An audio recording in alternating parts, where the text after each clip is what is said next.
हाँ, तो जैसा कि हमने ये पिछले वाले वीडियो में part 1 of the geotech formulas bye phase diagram में ये पहला वाला फॉर्मूला डिस्कस कर लिया था कि ES बराबर W.GS अर्थात void ratio into degree of saturation is equals to water content into specific weight और specific gravity of the soil solids. तो हम क्या करते हैं कि पिछले वाले वीडियो का थोड़ा सा ओवरव्यू ले लेते हैं, फिर फर्दर कंटिन्यू करते हैं। ठीक है, तो हमने देखा था कि ये वाला जो पूरा साइड होता है वॉल्यूम फेज डायग्राम का, ये वाला पूरा side volume of the soil solids को रिप्रेजेंट करता है और ये वाला पूरा side wait of the soil solids को रिप्रेजेंट करता है। तो उस कंडीशन में जब हमने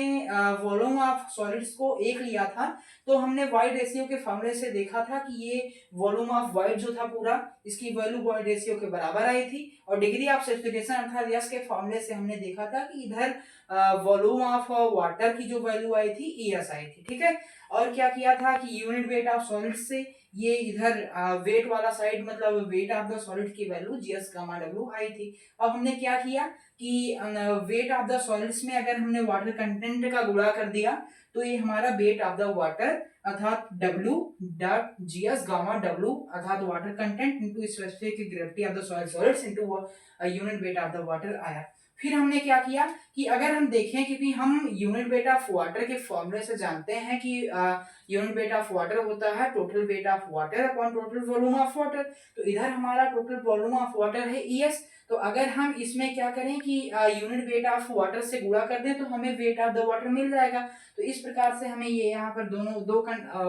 वेट ऑफ द वाटर के लिए दो टर्म मिले थे और जब हम इन दोनों टर्म्स को इक्वेट करते हैं तब ये हमारा पहला वाला फॉर्मूला निकल करके आता है। ठीक है, ये हुआ पूरा पहले वाले वीडियो का ओवरव्यू। अब हम आगे कंटिन्यू करते हैं। तो दूसरा टर्म हमारा आता है bulk unit weight of the soil solids, उसको रिप्रेजेंट करते हैं गामा टी से। तो bulk unit weight gamma T जो होता है वो total weight of the soil solids upon total volume of the soil solids के बराबर होता है। तो अगर हम यहाँ से देखें, हमने आपको बताया था कि फेज डायग्राम जब हम लोग डिस्कस करते हैं तो वेट ऑफ द एयर को हम लोग नेग्लेक्ट करते हैं। ठीक है, तो अगर हम इसको पूरा ऐड करें, ये देखिए वेट वाला टर्म इधर क्या हो जाएगा, weight of solid plus weight of water total weight of soil solids. Okay, तो क्या करेंगे, total weight GS into gamma W plus का water content into GS gamma W और अपॉन, अब इधर देखें वॉल्यूम वाला साइड, वॉल्यूम क्या था, वॉल्यूम ऑफ सॉलिड इज 1 और वॉल्यूम ऑफ वाइड E, मतलब volume of solid plus volume of void होता है total volume of soil solid. अपन ये यहाँ पर क्या हो जाएगा बटा में वॉल्यूम के स्थान पर 1 प्लस E। अब देखिए यहाँ पर क्या होगा, ये दोनों टर्म हो जाएंगे कॉमन। ठीक है, तो क्या आ जाएगा गामा टी का की वैल्यू हमारी निकल करके आएगी GS gamma W will be common and यहाँ पर क्या बचेगा, यहाँ पर बचेगा 1, यहाँ पर बचेगा स्मॉल w, क्या हो जाएगा 1 प्लस स्मॉल w अर्थात water content upon 1 plus E। ठीक, ये हो गया आपका दूसरा formula bulk unit weight of the water. अब इसी को अगर हम चाहें, क्या किए थे हम यहाँ पर ये वेट ऑफ सॉलिड के स्थान पर एक ही टर्म है GS गामा W। अगर लेकिन हम यहाँ पर W.GS गामा W की जगह पर ES गामा W को ऐड करें तो फिर हमारा एक दूसरा फॉर्मूला निकल करके आता है। क्या होगा वो वाला दूसरा फॉर्मूला हमारा, gamma T is equal to GS gamma W अर्थात weight of the solid plus weight of water की जगह पर हम क्या करेंगे ES into gamma W upon 1 plus E। ठीक है, अब क्या, अब देखो यहाँ पर एक ही टर्म कॉमन मिलेगा, क्या मिलेगा हमारा, तो जब हम गामा W को बाहर लेंगे कॉमन लेंगे तो हमारा गामा T बराबर क्या आ जाएगा, GS plus E into S, बाहर कॉमन में क्या लिए हमने गामा W अपॉन का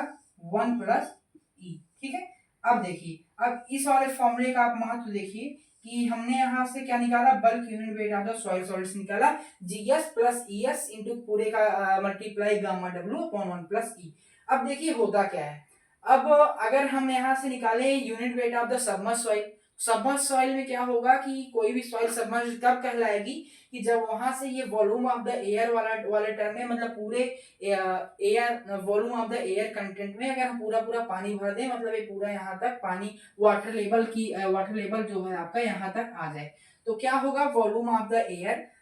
भी वॉल्यूम ऑफ द इसमें जुड़ जाएगा और यस की वैल्यू हमारी 1 हो जाएगी। यस की वैल्यू 1 कैसे होगी, क्योंकि हम जानते हैं कि yes degree of saturation yes बराबर क्या होता है, volume of the water in volume of the wide, और वॉल्यूम ऑफ द वाइड क्या होता है, VW अपॉन VA, मतलब volume of air plus volume of water. ठीक है, अगर ये जो वॉल्यूम ऑफ एयर भी क्या हो जाए,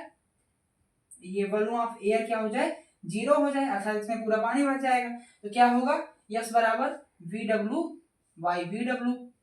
और इसकी वैल्यू क्या आ जाएगी, यस की वैल्यू 1। तो अर्थात सबमर्ज कंडीशन में यस की वैल्यू क्या हो जाती है, 1। तो अगर हम जानना चाहें कि unit submerge unit weight of the soil solids अर्थात गामा सबमर्ज,